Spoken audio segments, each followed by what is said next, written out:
আপনি বাংলাদেশ নয়, এটা নতুন বাংলাদেশ। যারা লড়াই করেছেন, জীবন দিয়েছেন, যারা লাগাতার সংগ্রাম করেছেন, তারা সবাই বলেছেন এই দেশ দেখতে চাই না।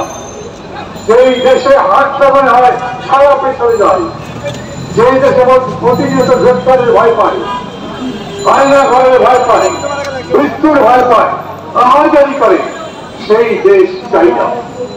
ওই যে কবি বলেছিলেন না, এই মৃত্যু উপত্যকা সে আমার দেশ নয়, নবরুণ ভট্টাচার্য। এই বাংলাদেশ ছিল একটা মৃত্যু উপত্যকা।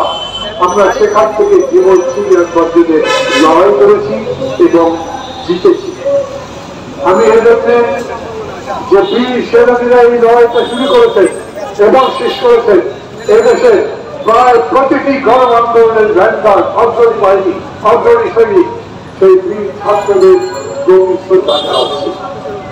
একই সঙ্গে যে জনতা, যে মানুষগুলো লড়াই করেছে বৃহত্তর, তাদের সবাইকেও আমি সম্মান জানাচ্ছি।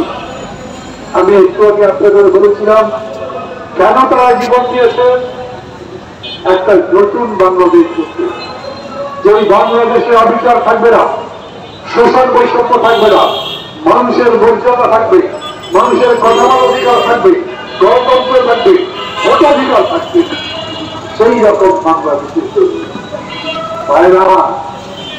আমরা আমাদের লড়াইয়ের একটা 15 বছর লড়াই করে আমরা স্বৈরাচারকে উৎখাত করেছি।